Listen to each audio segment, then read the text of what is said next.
येणाऱ्या काळात हे आंदोलन अधिक तीव्र होईल। राज्यातले 1.25 लाख युवक आणि त्यांचे पालक जेव्हा मुंबईमध्ये येतील तेव्हा ह्या सरकारचं नाक दाबून तोंड दाबल्यावर तोंड उघडल्याशिवाय राहणार नाही। अरे या सरकारचं करायचं काय?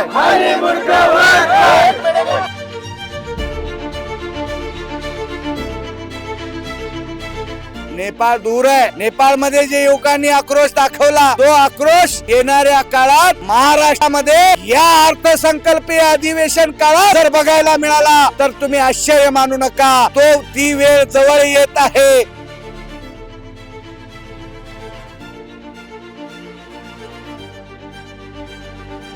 कोण म्हणतं देत नाही? घेतल्याशिवाय राहत नाही. अरे कोण म्हणतं देत नाही? घेतल्याशिवाय राहत नाही. अरे कोण म्हणतं देत नाही? घेतल्याशिवाय राहत नाही. नमस्कार, मॅक्स महाराष्ट्रात आपल्या सर्वांचं स्वागत आहे। मी आझाद मैदान या ठिकाणी आहे आणि आझाद मैदान या ठिकाणी मुख्यमंत्री युवा प्रशिक्षण प्रशिक्षणार्थी मुलांचं जे आहे ते आंदोलन सुरू आहे। एकंदरीत हे राज्यभरातून जे आलेले ती मुलं आहेत आणि त्यांच्यासोबत आपण संवाद साधणार आहोत। नक्की काय त्यांच्या मागण्या आहेत या संदर्भात तुला काय सांगाल? काय मागण्या आहेत तुमच्या आणि किती लोक आहेत त्या ठिकाणी आंदोलन? 2024च्या विधानसभा निवडणुकीच्या अगोदर एकनाथराव शिंदे साहेब मुख्यमंत्री असतानाचा शेवटचा काळ, लाडक्या बहिणीला खुश केलं। मग लाडक्या भावाचं काय हा प्रश्न विचारल्यानंतर 10 लाख लाडक्या भावाला आम्ही रोजगार देऊ म्हणून मुख्यमंत्री युवा कार्य प्रशिक्षण योजना काढली आणि या माध्यमातून 1,75,000 युवकांनी यामध्ये सहभाग नोंदवला। त्यात 1.25 लाख शासकीय आणि 50,000 खाजगी आणि 10 लाख लोक याच्यामध्ये सहभागी नाही झाले। मग हे प्रशिक्षण 6 महिन्याचं होतं। मग आम्ही आंदोलन केले, 5 महिने एक्सटेन्शन मिळालं, मुदतवाढ मिळाली। मग आता 11 महिन्याचा कार्यकाळ संपूर्ण हे 3 महिने झालेला आहे। आज 3 महिन्यापासून पुन्हा या प्रशिक्षित युवकांना पुन्हा बेरोजगार होण्याची वेळ आलेली आहे। हिवाळी अधिवेशनामध्ये आम्ही लोटांगण आंदोलन करत होतो, म्हणजे या सरकारला सद्बुद्धी सुचावी म्हणून प्रार्थना करत आम्ही लोटांगण घालून आंदोलन करत होतो। तर या नाकर्त्या सरकारनं आमचं आंदोलन मोडून काढण्याचा प्रयत्न करून आमच्यावर लाठीचार्ज केला। आमच्या महिला भगिनीचे कपडे सुद्धा फाटले। त्यामध्ये आमच्या प्रशिक्षणार्थ्यांना 10 फूट उंचीवरून त्या टेरेसवरून फेकून देण्यात आलं, फ्रॅक्चर झालं, इंजुऱ्या झाल्या, अनेक जखमी झाले। म्हणजे हे सरकार राज्यातल्या युवकांना युवतींना रोजगार मागायला गेल्यानंतर लाठीचार्ज करतं आणि लाठीचार्ज करून आम्हाला रोजगार देण्यापासून पळ काढतं। विधानसभेमध्ये यावर आवाज उठवला विरोधी पक्षांनी। 3.5 तास विधानसभेमध्ये 14 तारखेला चर्चा झाली, 15 तारखेला, आणि त्यामध्ये 6 सूत्री प्रोग्राम त्यांनी घोषित केला। त्या 6 सूत्रीमध्ये 1.25 लाख कर्मचारी जे शासकीय आस्थापनेतले आहेत त्यांच्याबद्दल शब्द सुद्धा काढलेला नाही। म्हणून आम्हाला आपल्या चॅनलच्या माध्यमातून सरकारला सांगू इच्छितो, आमचं तुमचं काही वैर नाही, ना किसी से दोस्ती ना किसी से बैर।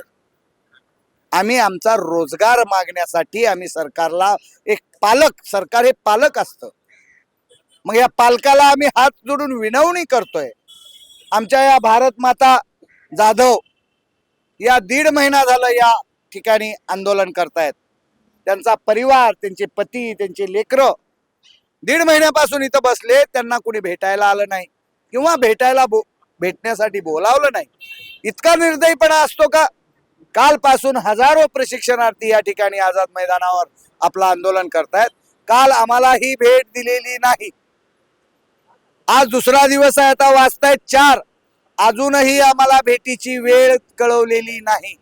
म्हणजे हे सरकार आमच्या भावना जाणून घेत नाही, आमच्या मागण्या जाणून घेत नाही आणि आम्हाला ठोसपणे काही उत्तर देत नाही।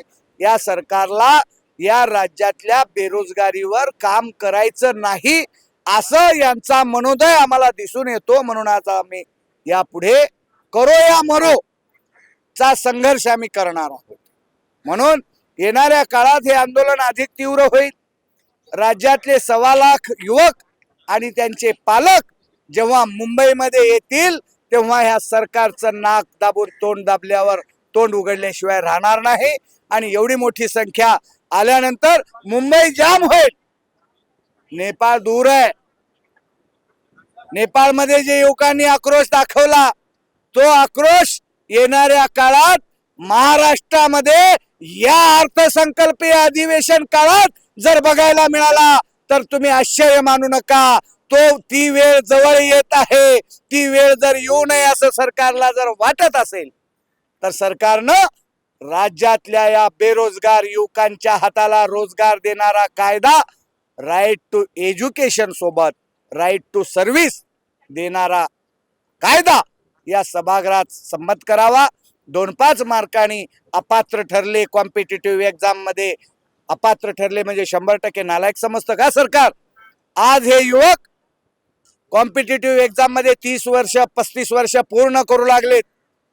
हे अपात्र ठरल्यानंतर सरकार जर त्याला रोजगार देणार नसेल तर ह्या युवकांनी आता शारीरिक श्रमाची कामं करू शकतात का? आता या माझ्या सावित्रीच्या लेकी शेतामध्ये खुरपायला जावं का शेतामध्ये काही गवंड्यांच्या हाताखाली मजुरीनं जावं? शिकलेली लेकरं आता काम करू शकतात का?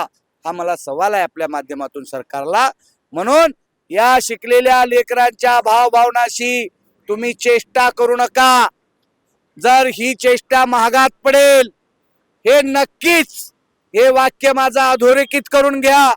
हे सरकार जर राज्यातल्या युवकांना रोजगार देण्यासाठी तिकडे मोदीजी सांगतात वर्षाला 2 कोटी रोजगार देऊ, हे सरकार सांगतं वर्षाला 10 लाख रोजगार देऊ. अरे कुठं आहेत तुमचे बोलाची चकडी बोलाचाची भात जेवून या तृप्त कोण झाला ही म्हणण्याची वेळ आमच्यावर आलेली आहे. म्हणून तुमचा नुसतं खोटं आश्वासन नको आहे. आम्हाला आता प्रत्यक्ष कृती हवी आहे. हे जर सरकार कृती करणार नसेल तर आम्ही यांना पळताभोई थोडी करू. एकंदरीतच आपण पाहायला गेलं तर तुम्ही नागपूरमध्ये हे आंदोलन केलं होतं आणि त्यानंतर आता हे या अधिवेशनाला हे आंदोलन करतात. चर्चा कुठपर्यंत आली आहे?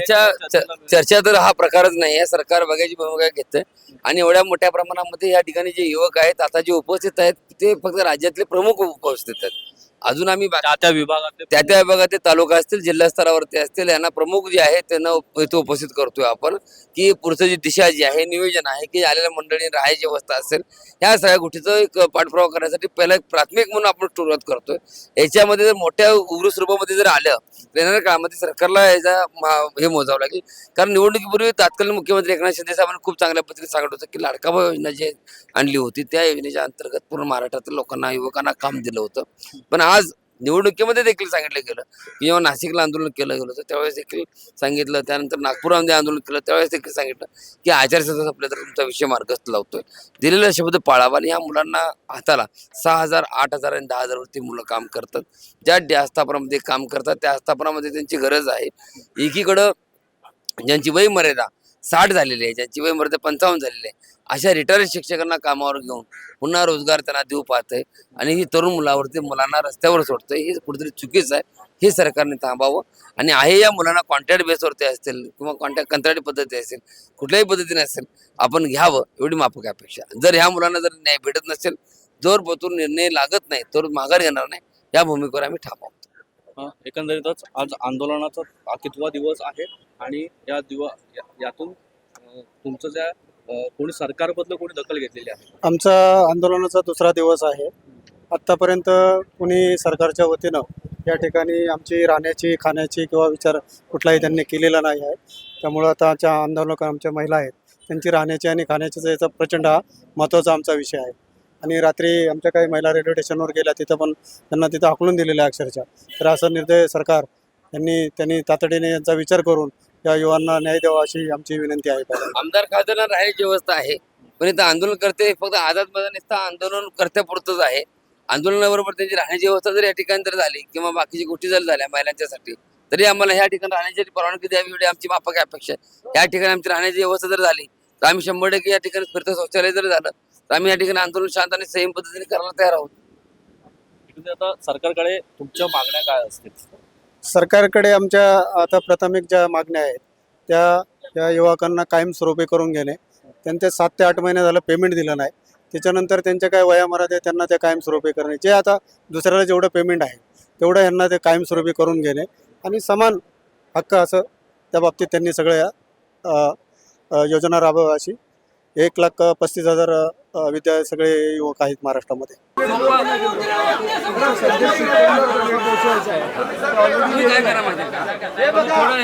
साठे साहेब, आता आज आमचा संयम तुम्ही बघू नका. काल तुम्हाला मी शब्द दिला होता.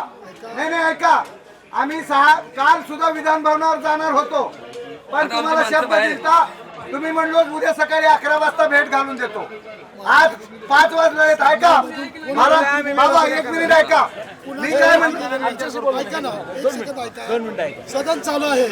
सदनामध्ये लगेच मेसेज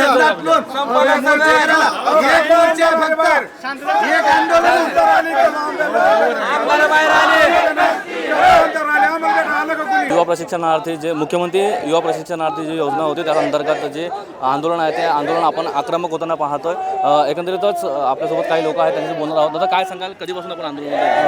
माझं नाव तुकाराम वनवे TD बोलतोय. या नावाने मी पण यूट्यूबवर काम करतो आणि जिल्हा परिषदेच्या बंद पडायला लागलेल्या ज्या शाळा आहेत त्यावर मी पाठीमागच्या 2-3 वर्षापासून काम करतोय. आणि या आंदोलनाला यामध्ये जे प्रशिक्षणार्थी 2024मध्ये सरकारने एक योजना आणली, मुख्यमंत्री युवा कार्य प्रशिक्षणार्थी, आणि त्या योजनेअंतर्गत या मुलांना ट्रेनिंग दिलं. पहिलं 6 महिने, नंतर यांनी कामाची मागणी केली, तर त्यांनी कामाच्या मागणीमध्ये पुन्हा 5 महिने ट्रेनिंगच वाढवून दिलं. आता काय झालं, एकतर ते पहिले शिक्षित होते, त्यानंतर ते प्रशिक्षित झाले, 11 महिने त्यांना प्रशिक्षण दिलं. पण मी ZP शाळांना फायदा व्हावा त्याच्यासाठी यांचा ग्रुप बनवला, जे प्रशिक्षणार्थी आहेत माझ्या तालुक्यामध्ये. आणि ह्या बंद व्हायला लागल्या ज्या शाळा आहेत तिथं काय मुख्य प्रॉब्लेम, तिथं शिक्षकांची अवेलेबल नाहीत. शिक्षक 5 वर्ग तिथे 1 किंवा 2 शिक्षक काम करतात, त्यामुळे त्या शाळांचा दर्जा खराब होतो. आणि ह्या प्रशिक्षणार्थ्यांचा तिथं आम्हाला खूप मोठ्या प्रमाणावर फायदा झाला. शाळांमध्ये पटपण वाढला त्यामुळं या आंदोलनामध्ये मी सहभाग घेतो आणि यांना सपोर्ट करणं माझं काम आहे, कारण यांच्यामुळे त्या गोष्टीमध्ये मला सपोर्ट भेटला होता. पण याच्यामध्ये महत्त्वाची गोष्ट काय आहे की आपल्या ज्या मराठी शाळा आहेत ह्या जर वाचवायच्या असल्या तर हे प्रशिक्षणार्थी आपला तिथं घेणं महत्त्वाचं आहे, किंवा त्यांना रोजगार द्यायचा आहे. त्यांना कायमस्वरूपी नोकरी वगैरे द्यायचं नाही. त्या रोजगाराचा फायदा काय होईल की गावातला माणूस जर शाळेवर असला तर शिक्षक शिकवतोय का, तिथला दर्जा सुधारतोय का, काय, म्हणजे ह्या गोष्टींवर खूप मोठ्या प्रमाणावर चांगल्या प्रकारे फायदा होतोय. आणि शाळा जर आपला वाचवायच्या असल्या तर कमी पैशामध्ये, सरकार म्हणतं की फंड नाही आम्हाला शिक्षक ठेवायला, तर हे 10,000वर हे पुरं कामं करतात, जे 60-70 हजार रुपये तुम्हाला एका शिक्षकाला द्यावे लागतात.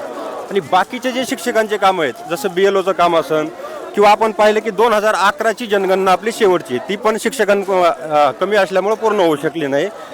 तर ती जनगणनासारखे हे कामं ह्या मुलांना द्या आणि शिक्षक फक्त शिकवायला मोकळा करा, म्हणजे मराठी शाळा वाचतात. एकंदरीत आपण अजून काही नागरिकांशी युवकांशी बोलण्याचे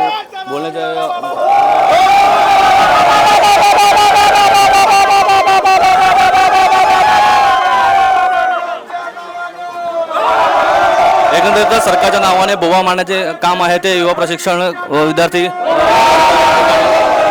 आपण काही लोकांशी बोलण्याचा प्रयत्न करत आहोत.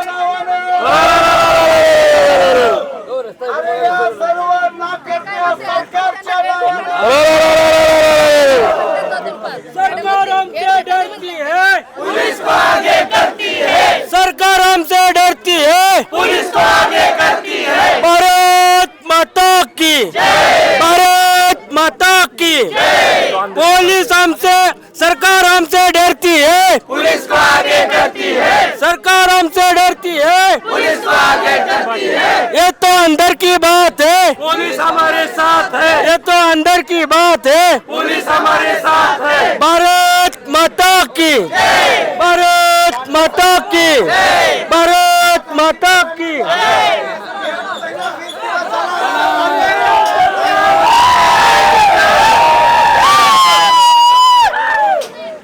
अरे या सरकारचं करायचं काय, अरे या सरकारचं करायचं काय, अरे या सरकारचं करायचं काय.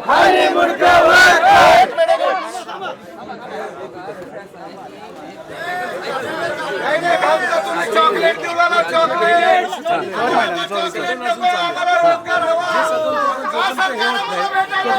जो पण तिकडे येणार नाहीत.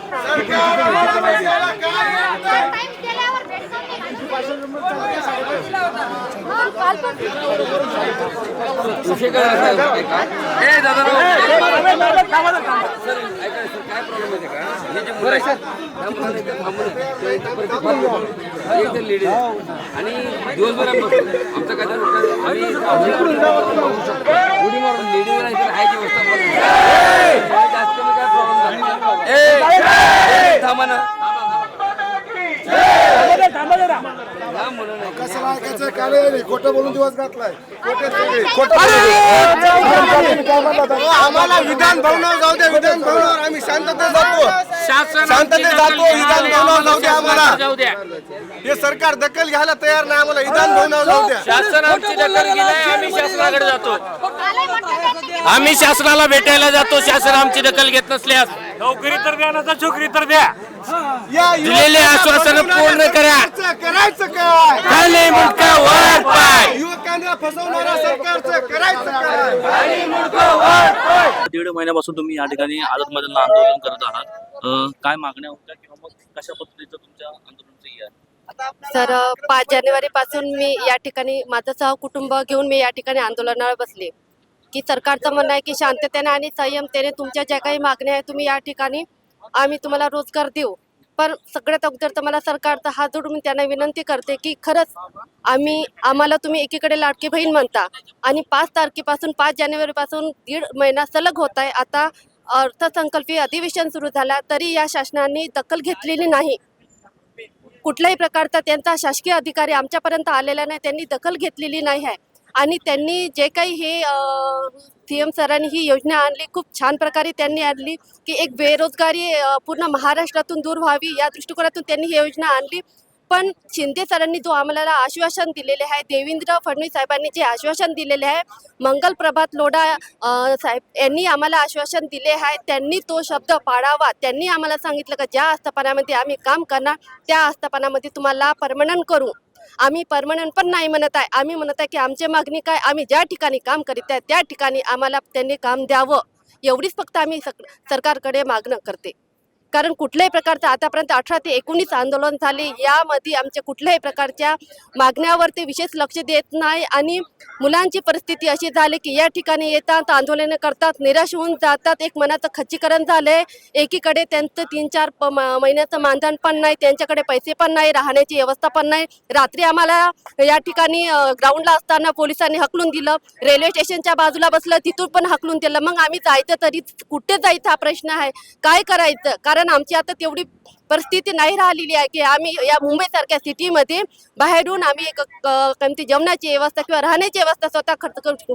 1.5 महिना मी या ठिकाणी संलग्न शांततेनं संयमतेने माझं आंदोलन सुरू असतानाही शासनाने कुठल्याही प्रकारची दखल घेतली नाही. तर आम्ही काय करावं का? यांनी फक्त जे काही ह्या लाडक्या बहिणीचा यूज फक्त मतदान पुरता केलेला आहे की त्यांनी भरभरून त्यांना मत दिले. आम्ही कशासाठी दिले की आम्हाला आमचा रोजगार उपलब्ध करून द्यावा. या ठिकाणी फक्त सरकारला हीच मागणी आहे. आम्हाला कुठलंही आम्ही त्यांना म्हणत नाही की आमच्या मानधनात वाढ करावी, फक्त आम्हाला हाय त्या ठिकाणी तुम्ही काम द्यावा, एवढी आमची सरकारला विनंती आहे. एकंदरीतच आहे त्या ठिकाणी आम्हाला काम द्यावा अशा पद्धतीचं प्रतिक्रिया आहे ती त्यांनी दिलेली आहे. एकंदरीत नागपूर नंतर हा अर्थसंकल्पीय अधिवेशनातही देखील जे पाहायला गेलं तर 1,34,000 विद्यार्थ्यांचं मुख्यमंत्री युवा प्रशिक्षण युक्त जे युवक आहेत त्यांचं जे आंदोलन आहे ते पुन्हा एकदा आपल्याला या ठिकाणी आझाद मैदान या ठिकाणी पाहायला मिळतं. त्यांच्या ज्या अपेक्षा आहेत त्या जे स्टाफ आहे पूर्वीचं त्या पद्धतीने त्यांना ही नोकरीवर ठेवण्यात याव्या अशी त्यांची अपेक्षा आहे किंवा यासाठी त्यांना शासनाने त्यांच्या चर्चेसाठी वेळ द्यावी एवढी त्यांची अपेक्षा त्यांनी या ठिकाणी व्यक्त केली आहे. कॅमेरामॅन आदेशचा कृष्णा कोलपटे, मॅक्स महाराष्ट्र, मुंबई.